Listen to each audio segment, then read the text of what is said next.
Rain had always meant sorrow in Marisol's home. It was the rain that soaked through the cracks in the kitchen roof the night her mother vanished. The rain that slithered down the old walls the morning they buried her father in a pine box too short for his legs. The same rain that now pattered gently against the tin roof of their crooked shack at the edge of the village, as Marisol knelt by the hearth, clutching a bundle of torn letters and faded photographs to her chest. She didn't cry. She never did anymore. But her eyes stung, the way they always did when the smoke from the fire met the salt in her memories. The fire was low. The rice pot empty. The floor cold beneath her knees. "I'm sorry, Papa," she whispered, tracing the curve of his handwriting on the brittle paper. "I couldn't save the garden." Outside, the storm deepened. Marisol was 17, with shoulders that drooped under burdens no child should carry. The neighbors called her strange. Not cruel, just quiet, a little off. Always talking to birds and sitting too long by the overgrown garden gate behind her house. They didn't know it had once been her father's pride, a small patch of green bursting with herbs, orchids, and butterfly bushes, where he told her stories about the Garden of Wishes, a place from old folklore where your deepest longing could bloom into reality, if your heart was pure enough to tend its soil. Now the garden was choked with weeds and ghosts. But still, she sat by it each night, watching it through the rain, as if waiting for something to sprout other than sorrow. The only person who ever joined her was Elias. He was her neighbor, 2 years older, lanky and soft-spoken, with a lopsided smile that somehow made the world seem lighter. He didn't talk much either, but when he did, it was the kind of silence that understood things, like how she never celebrated her birthday anymore, or why she kept her mother's rosary in her pocket, even though she never prayed aloud. That evening, he appeared at the edge of the garden, holding a battered umbrella and a paper bag. "Brought some pandesal," he said, offering the still warm bread.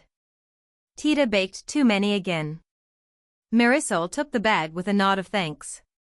They sat on the old bench beneath the awning, where the rain couldn't reach.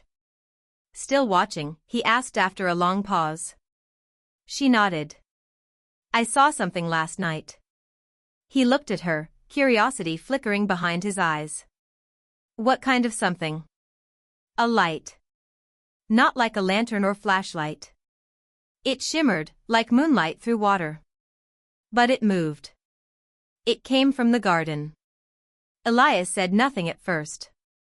Then, softly, "You've been dreaming again." "I wasn't asleep." She turned to him. Her voice was steady, but her heart thudded. "Elias, I think it's starting again." "Starting?" His brow furrowed. Marisol hesitated. There were things she'd never told him.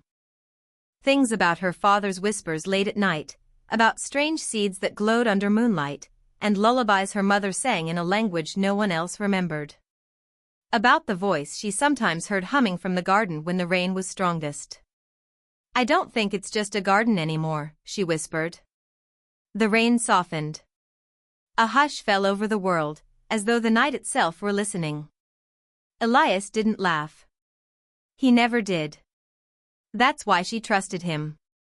He stared into the tangled brush. "You want to go in?" She did. But something in her bones said not yet. "I'm scared," she admitted. They sat in silence for a long time, listening to the drip of water from the eaves. A frog croaked. Somewhere in the distance, a dog barked once, then fell silent. Then, just as Elias stood to go, it happened. A sound, thin, like the tinkling of glass chimes, floated from the garden. Marisol froze. Elias turned slowly, eyes wide. The sound came again. Not wind. Not rain. Then a flicker of blue light danced behind the thick vines, bobbing like a lantern held by an invisible hand. Marisol rose. The letters and grief were forgotten. All that existed now was the light. The chimes. The invitation. She stepped toward the garden gate. It creaked as she opened it, the rusted hinges groaning like a warning. The air was heavy and sweet, like jasmine crushed underfoot. Marisol, Elias said behind her, uncertain. She turned to him. Come with me. They stepped into the garden. At first, nothing moved. Just shadows and leaves. Then the vines shivered. The ground trembled only once, like a heartbeat. And from the farthest corner of the garden, something bloomed. Not a flower. Not a plant. It was a figure. Tall. Pale. Cloaked in shadow and silver. Its face was not a face, more like a veil of petals and smoke. And its eyes, if they were eyes, glowed like rainlit stars. Marisol's breath caught in her throat. Elias reached for her hand. The figure raised one long, delicate finger and pointed, not at Marisol, but at Elias. Then, without a sound, it vanished. And Elias was gone. The next morning, Elias was still gone. Marisol hadn't slept. She sat on the same bench all night, the damp air clinging to her skin like a second sorrow. The garden had returned to its usual stillness, as though the shadowed figure and glowing light had never existed. No sign of Elias. No trace. Only the scent of damp earth, and a hollow space beside her where his warmth had been.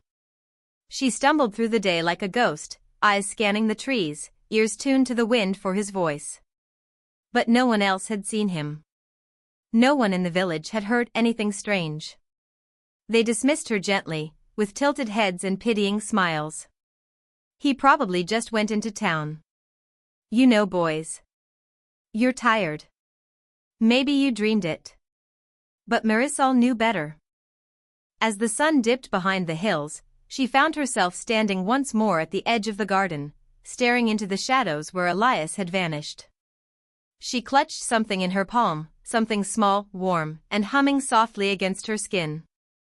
A mutia. It had appeared in the garden this morning, nestled in the moss where Elias had disappeared. A small, glowing stone, greenish-blue, like ocean water held in glass.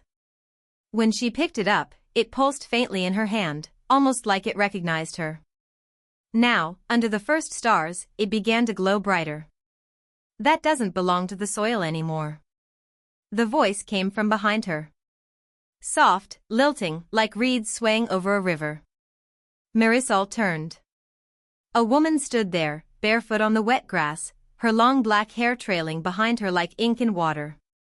Her eyes were strange, silver-gray and luminous, like moonlight on a tidal. She wore a robe of woven reeds and pearls, damp as if she had just emerged from the deep. Marisol stepped back. Who are you? The woman gave a gentle smile. I am Mayari. Spirit of the shallows. I once guarded the sea's edge, but now I walk the land when it cries for balance. Are you real? Marisol's voice trembled. More than most. Mayari stepped closer. You hold a mutia ing ala ala. A memory stone. It has chosen you. Marisol looked down at her hand. The mutia's light flickered, then flared. I don't want it, she whispered. Wanting has little to do with what must be kept safe. Marisol clenched her fist. My friend is gone. A shadow took him. I don't understand any of this. Mayari tilted her head. You will. But not if you keep pretending the garden is just a garden. She walked slowly toward the twisted vines. Your father believed it once. Before fear closed his heart. Before the curse took root. Marisol blinked. What curse? Mayari stopped beside the gate. You are of the Balintawak line, child. Your blood bears both gift and wound. Long ago, your great-grandmother broke a pact with the spirits. She tried to bind the Garden of Wishes to her will, using a spell of greed rather than hope. Marisol's breath caught. The soil turned against her, Mayari said. The garden became a gate. Not just to dreams, but to darkness. Darkness, like the shadow I saw? No, Mayari said softly. That was merely the doorman. She raised her hand, and the vines parted. Beyond them, the garden shimmered, not wild and broken, but full of color and mystery. Flowers opened in reverse. Leaves curled with whispers. And in the center, where the grass grew thickest, a pool of silver light pulsed gently, like a living heart. This garden, Mayari continued, connects your world to others. Beautiful ones. Terrible ones. The Aswangs have waited for a crack in the seal. Your friend's disappearance is the first sign. Marisol's heart pounded. You're saying they took him? Perhaps. Or perhaps the garden gave him a choice. Mayari stepped closer. She opened her palm, revealing a kabibi shell, large and ridged, faintly glowing with golden lines. This is your key. It will let you pass safely between the layers of the garden, if you are brave enough to enter. But beware, the deeper you go, the more it remembers you. Marisol hesitated. I didn't ask for any of this, she whispered. I just want him back. I just want things to be normal again. Mayari's expression softened. You think I don't understand? I, too, lost someone. And in my grief, I stood on the shoreline for years, waiting for a tide that never returned. But the world does not bend to our longing, child. It grows where we water it. She gently placed the kabibi in Marisol's hand. When the time comes, it will open. And when it does, you must choose. As quickly as she had come, Mayari turned and vanished into the shadows. Marisol stood alone again, the mutia glowing in one hand, the kabibi warm in the other. That night, she didn't sleep. She kept the mutia under her pillow, the kabibi on her nightstand, and sat up watching the rain slide down the windowpane, listening. Somewhere in the distance, a soft growl rose from the trees. And then she saw it. At the edge of the garden, just beyond the thorns, two yellow eyes gleaming in the dark. They blinked. And then, a smile. Wide. Too wide. Lined with jagged teeth. It didn't move. It only watched. And in the silence, she finally understood, the garden was no longer waiting for her to enter. It was beginning to leak. It had been 3 days since Elias vanished. The villagers still believed he had left on some errand, maybe to the next barangay or into the hills. Teenagers ran off sometimes, they said. But Marisol knew better. She'd seen the eyes in the dark. The too wide grin. The silence that carried weight. She hadn't spoken to anyone since Mayari disappeared. The mutia stayed in her pocket now, pulsing faintly against her thigh like a second heartbeat. The kabibi shell she wore on a cord around her neck. Sometimes at night, it vibrated softly, as if echoing a distant voice. The kind you can't quite hear but feel in your bones. Marisol sat in the garden again. Rain trickled off the leaves. Her father's bench creaked beneath her, old and damp. She hadn't dared go deeper. Not yet. The garden had changed. It breathed now, leaves curling and uncurling even when there was no wind. The soil steamed, even in the rain. Sometimes she heard whispers beneath the roots. And sometimes, she thought she heard Elias's voice. But she was afraid to follow it. More than anything, Marisol felt the weight of it all sinking into her chest. The truth Mayari had revealed, that her family had caused this. That her great-grandmother had bound the Garden of Wishes with selfishness and blood, that her father had tried to fix it and failed. Maybe the garden hadn't just taken Elias. Maybe it had taken everyone. That night, Marisol returned to the garden gate. The vines parted without touch now. The garden wanted her. But before she could enter, something moved in the trees. A shadow, long and crooked. Its feet never touched the ground. Its hands, too many, slid along the bark. She ducked behind a rock, breath caught in her throat. It was not the figure from before. This one was smaller, hunched, sniffing the air. She recognized it from her father's old stories, a sigbin. A creature said to walk backward, unseen by most, with leathery skin and a long tongue that could drain a sleeping child. The thing turned its head sharply, as if hearing her heartbeat. Marisol's mutia flared in her pocket. The creature hissed and vanished in a blur of wind. She stood trembling, her back slick with cold sweat. The mutia's light dimmed again. Whatever shield it offered, it was working. But for how long? The next day, she searched her father's old trunk. Beneath his journals and seed packets was a bundle wrapped in oilcloth. She unwrapped it carefully and found an old photo, grainy and faded. Her father as a child. Her Lola beside him. And behind them, the same garden. But it was alive then. Glowing. A figure barely visible at the edge of the frame, cloaked in white, with no face at all. She flipped the photo over. One word was written in her father's hand, Balintawak. Her family name. And beneath it, shakier, we must never open the gate again. Marisol stared at the photo until her eyes blurred. Then why did you keep the key, she whispered. That night, she dreamed of water. She was standing in the garden, but it was underwater, every leaf swaying, every root like coral. And Elias was there, kneeling at the heart of the garden, bound in vines. He looked at her and said nothing. But his eyes screamed. She woke up gasping. The kabibi on her chest was open. Inside it, now, was something new, a single black feather curled like a question mark. Marisol didn't know what it meant. But the garden did. Later that evening, she returned to the bench. The moon was full, and for the first time in weeks, the rain stopped. Mist rose from the garden's soil. Fireflies blinked between twisted vines. Then, a low croaking sound, half-choked, half-laugh, echoed from the far tree line. Marisol stood. A figure limped forward. Human in shape. But its arms were too long. Its mouth sagged open, revealing fangs. Its eyes were glassy, bloodshot. Her heart dropped. It wore Elias's jacket. Elias, she whispered. The thing paused. Twitched. Then it began to grin. But it wasn't him. Not really. It opened its mouth, and Elias's voice spilled out in a broken rasp, Why, didn't you come? The thing lunged.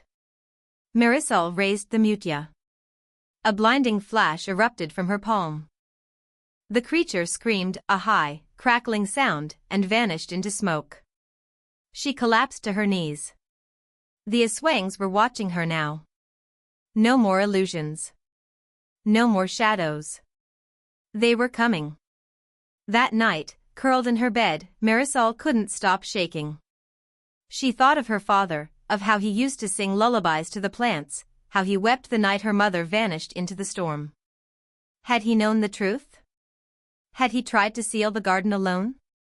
Maybe he had failed. Maybe he had chosen not to let her carry this burden. And now here she was, holding a mutia she didn't understand, a shell that whispered to her at night, and a name, Balintawak, that meant both guilt and power. She felt small. Unworthy. Tears pricked her eyes. Elias, she whispered, I'm sorry.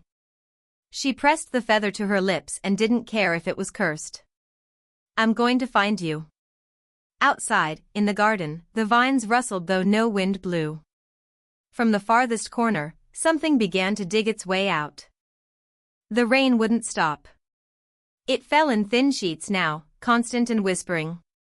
The kind of rain that seeps into your bones. The kind that feels like watching. Marisol hadn't slept in days. Not properly. Every time she closed her eyes, she heard Elias's voice, broken, echoing, wrong. Sometimes pleading. Sometimes laughing.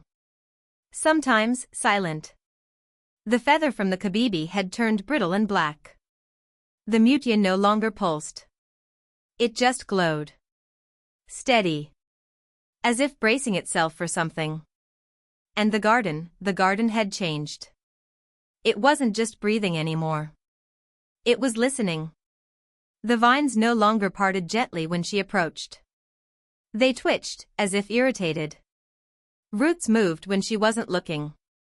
Flowers opened at night, revealing eyes instead of petals. Mayari hadn't returned. And Marisol wasn't sure she wanted her to. What if even the spirits had turned away? She sat again on her father's bench, now half swallowed by moss. The kabibi in her hand had closed, tight and warm like a clenched jaw. She whispered, "I'm not ready." The garden didn't care. Far ahead, something howled, low and echoing, like a broken flute. Not human. Not quite beast. The sound reached down into her ribs and clutched her lungs. She stood. It was time. Crossing the threshold was like stepping into a fever dream. The air turned syrupy and blue. Sounds warped, each footstep echoed like it belonged to someone else. The heart of the garden waited ahead. The silver pool pulsed, brighter now. Around it, the world had begun to rot. Petals fell from flowers without blooming. Trees bled sap that hissed on the ground. The mist was thicker. Heavier. And there, standing in the shallows, was Elias. She froze. He turned to her slowly, eyes hollow, smile soft. "Marisol," he said. His voice was normal. Kind. But her mutia flared violently. "What happened to you?" she asked, heart clenching. "I've seen it," he whispered. "What's beneath this place?" "The roots go deep, deeper than we knew. There's a world underneath. They showed me." "Who's they?" His eyes flicked to the dark canopy above. "The ones who wait. The ones your Lola tried to chain. They're still angry. But they'll let us live.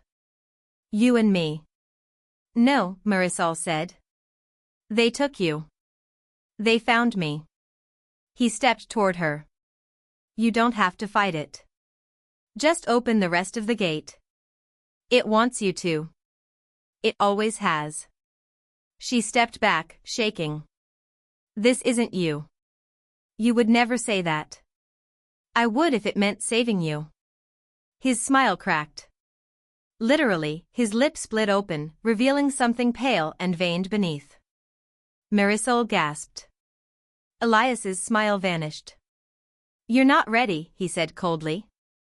"But you will be." He turned and vanished into the mist like smoke. She fled. Branches whipped at her skin.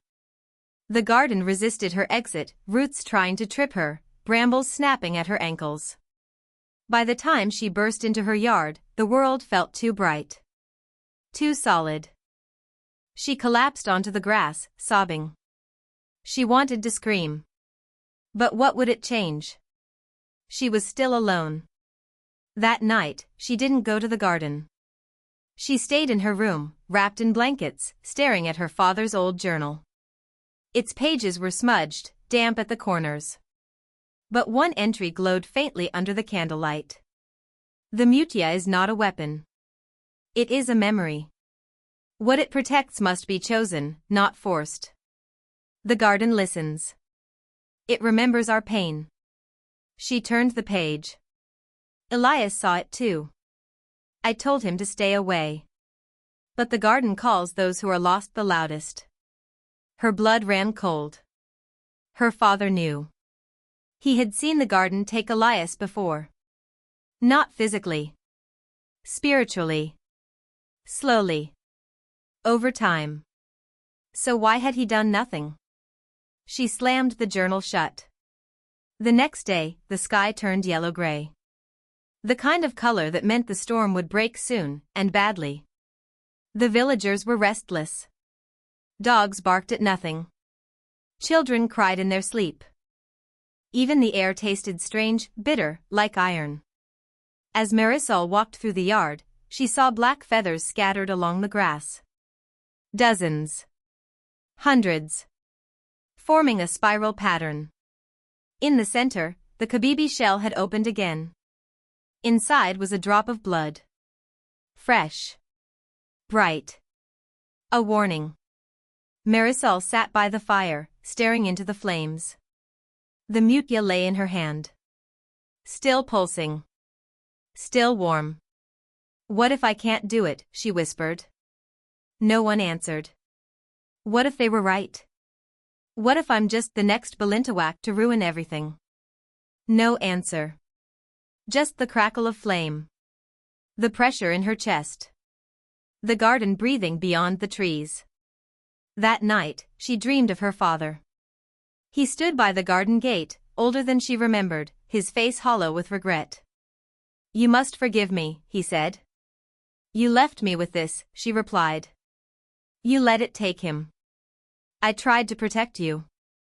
But the garden doesn't care for good intentions. It only answers truth. He reached into his chest and pulled something out, something glowing. A second mutya. He handed it to her, and it burned her palm. When she awoke, the dream mutya was gone. But her real one now glowed twice as bright. At dawn, thunder rolled in the distance. The vines at the edge of the garden had begun to move on their own. Writhing. Twisting. Reaching for the house. Inside, the walls shook gently. The mirror cracked. And in the reflection, Marisol saw Elias standing behind her. But when she turned, no one was there. She knew now, the gate was weakening. Whether she fought or not, the garden was opening. But if she did nothing, Elias would be lost forever. And she would be next. The storm arrived at midnight. It didn't roar or crash. It crept in, silent, steady, and suffocating. Rain fell in thick curtains. Lightning flickered like old film, showing glimpses of movement in the trees. Shapes that shouldn't be there. Eyes that blinked without faces. Marisol stood in the doorway, the mutya glowing in her palm like a dying star. The garden was calling. Not whispering, not beckoning, demanding. And this time, she would go. The vines parted before her. Not like they feared her, like they expected her. Each step deeper into the garden was heavier. The air shimmered strangely. The ground throbbed like a heartbeat. Trees leaned in close, their bark etched with ancient, screaming faces. When she reached the silver pool, Elias was waiting. But he wasn't alone. Beside him stood Mayari. Marisol froze. You're alive. Mayari smiled softly. Of course I am. Her voice was calm. Too calm. Elias didn't move. His face was unreadable. His eyes were not his own. I thought they took you, Marisol said. I thought they did, Mayari said. And they showed me truth. Her smile grew colder. Your family didn't protect this place, Marisol. They fed it. The garden pulsed around them. Marisol's breath caught in her throat. No. My father tried to seal it. He died trying. Mayari shook her head. He tried to seal it because it stopped listening to him. The Balintawak bloodline wasn't cursed by accident. Your ancestors made a deal. What deal? Mayari stepped closer. The garden grants wishes. That's not a gift. It's a transaction. And someone always pays. Marisol's stomach turned. You're lying. I was your friend, Marisol, Mayari whispered. But I won't lie anymore. I've seen what lies beneath the pool. What grows under the soil. This garden is alive, and it's starving. She turned to Elias, placing a hand on his shoulder. He didn't flinch. He didn't survive because of luck, Mayari said. He survived because I made a wish. No, Marisol whispered, taking a step back. I gave the garden what it wanted, Mayari said. I gave it my loyalty. And it gave me Elias. But he's not the same. Mayari nodded. He isn't. But he's safe. That's more than your father ever gave you. The words sliced deeper than any blade. Marisol backed away, trembling. So this was your plan, she asked. Lure me here? Let the garden take me too? I thought I could save you, Mayari said. I thought maybe, with both of us, we could fix it. But you're still clinging to hope. To lies. The garden doesn't want your hope, Marisol. It wants your truth. Lightning split the sky. And from the far trees, something stepped forward. Not in a swang. Not just that. This one was something older. A massive figure, cloaked in vines and bone. Its face was a skull of thorns. Its eyes were pits of swirling mud. When it spoke, the air shook. The seed has awakened. The blood is ready. Marisol's knees nearly buckled. Her mutia burned hot, searing her hand. What are you? She breathed. The creature didn't blink. We are the ones your blood called. We grew from your ancestors' thirst. We granted their wishes, and we drank what they offered. Its fingers stretched, bark and shadow. You will open the rest of the gate. The debt is not yet paid. Mayari turned away. I tried to ease it, Marisol. I really did. But the garden's hunger goes back generations. You were always the end of the line. Marisol's heart shattered. You were my best friend. I still am, Mayari said. That's why I wanted it to be quick. The vines lunged. Marisol dove to the ground, mutia flaring. A shockwave burst from her, blasting the roots away, but not for long. They writhed, reforming, reaching again. Elias didn't move. He stared blankly, hands limp. He wasn't fighting anymore. He was already gone. Marisol ran. The garden twisted around her, branches closing like prison bars. Shadows laughed in the leaves. Old wishes whispered through the roots, bring her back. Let me forget. Make it stop. Her family's voices. Echoing through time. Each one a plea that poisoned the soil further. She fell near a twisted tree, knees scraping against stone. And there, half buried, was something glowing. A second mutia. The one from her dream. Her father's. She grabbed it, and it sang with warmth, flooding her chest with something more than magic. Memory. She saw her father holding her as a baby, whispering lullabies. Saw him building the first fence around the garden. Saw him crying, burying something under the silver pool. Not a treasure. A body. Her mother. The garden had taken her, too. Marisol stood, both mutias in her hands now, one burning with pain, the other with grief. Together, they formed a kind of balance. I'm not your seed, she whispered to the shadows. I'm your rot. The vines flinched. I won't be your offering. The path behind her sealed. The path ahead narrowed to a tunnel of thorns. And the pool, still and shining, waited at its center. The guardian stood beside it, arms wide. Mayari and Elias were nowhere to be seen. Perhaps they had become part of the roots already. But Marisol wasn't finished. She stepped forward. The mutias pulsed together. And the garden shuddered. The tunnel narrowed until Marisol could no longer stand. She crawled now, breath shallow, two mutias clutched tightly in her fists, one warm with grief, one hot with pain. The earth pulsed around her, each heartbeat drawing her deeper into the garden's belly. Then, without warning, the space widened. She emerged into a chamber. It was nothing like the garden above. The ground was smooth obsidian. The walls shimmered like they were made of oil and memory. In the center was a tree, tall, skeletal, its branches bare. At its roots lay the silver pool, now black and still. At its base knelt Elias. His skin was pale. His eyes were closed. And behind him stood the guardian, the skeletal being of thorns and vines. Its form flickered like it couldn't quite stay in this world. You came, it said. Its voice was hundreds of voices layered atop one another, her father's, her grandmother's, her own. Marisol stepped forward, every inch of her body trembling. Give him back. He is part of the wish, it said. He was always the price. No, her voice cracked. He didn't choose this. You did. Marisol froze. What? The guardian tilted its hollow head. You wished for him to live. She staggered back. No, I just wanted him safe. Your desire rooted the garden deeper.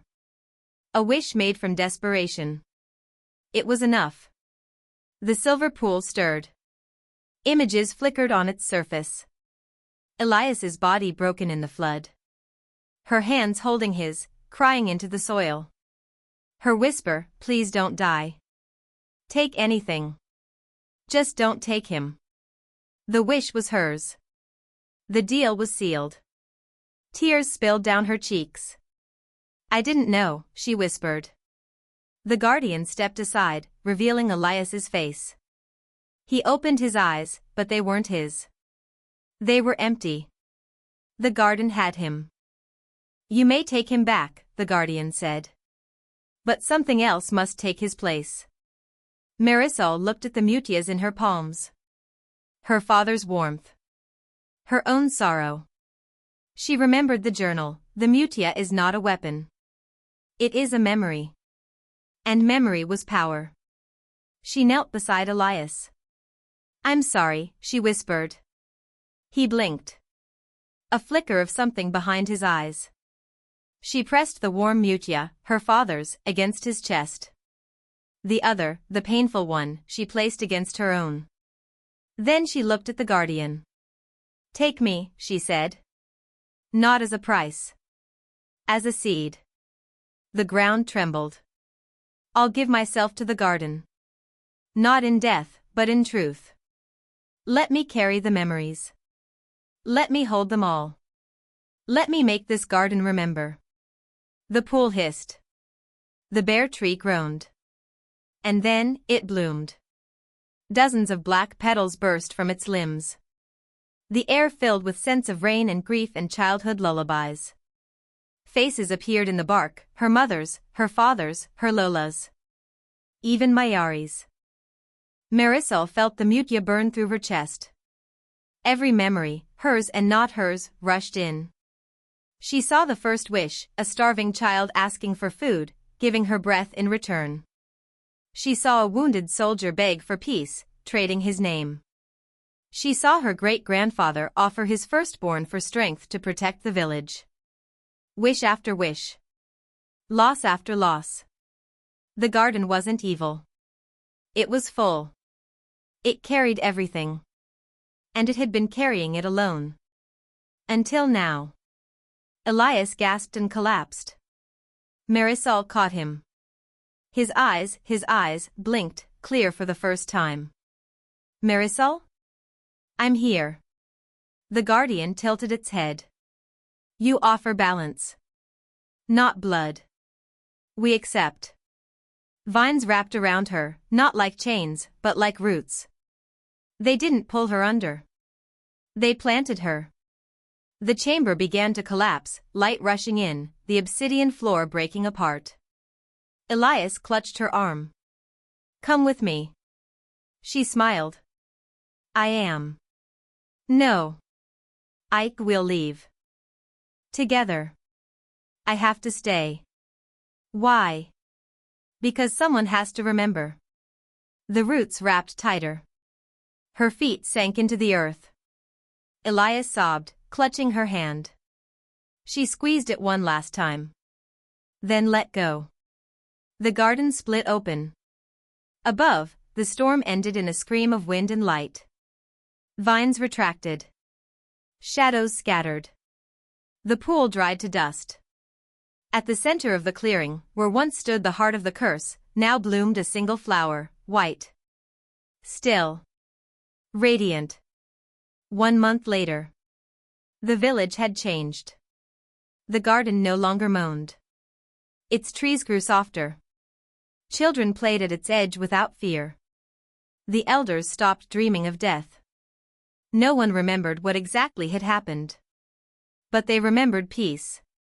And somewhere deep beneath the soil, a young woman stood still, wrapped in roots, eyes closed, hands glowing faintly. A guardian. Not of punishment. Of memory. Twist ending. At dusk, a girl wandered too close to the garden's edge. She whispered into the air, voice trembling, "Please. Let my mother wake up. I'll give anything." The wind shifted. A flower turned. The earth listened. The rain stopped, but the scent of it remained. It clung to the leaves. To the bark. To the air.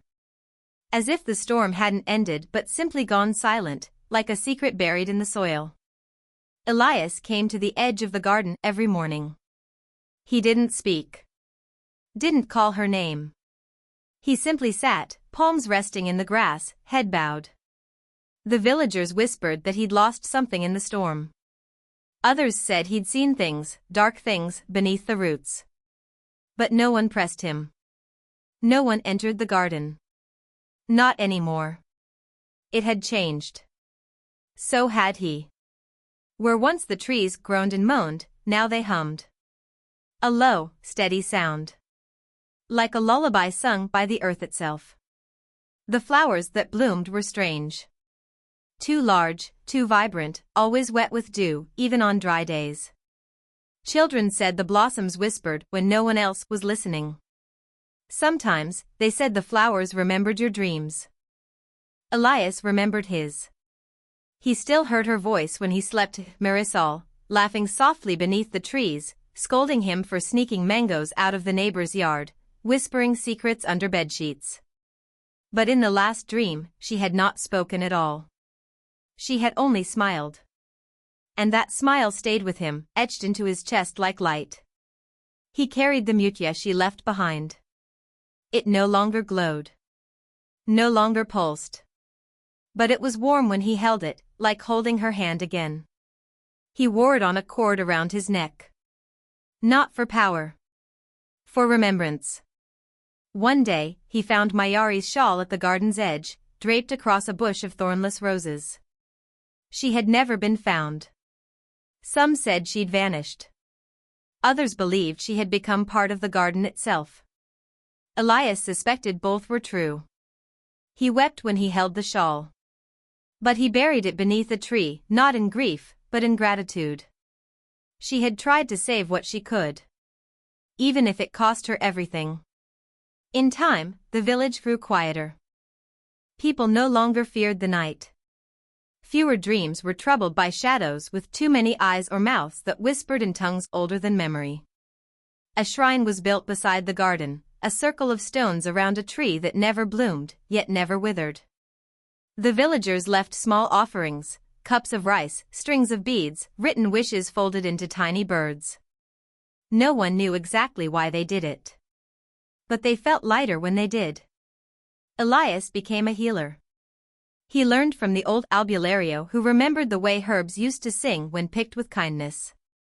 He learned to listen, not just with his ears, but with his chest. With his memory. Sometimes, when he placed his hands on a fevered child's forehead, he swore he could feel Marisol's mutya warming against his chest. And the child would quiet. Not cured. Just comforted. That was enough. He never spoke of what happened in the garden. Not truly. When children asked why he wore the glowing stone, he would smile and say, "Because someone gave up everything to remember the rest of us." And when they asked who it was, he would whisper, "Someone brave. Someone kind. Someone who planted herself so we could grow." And they would nod, even if they didn't understand.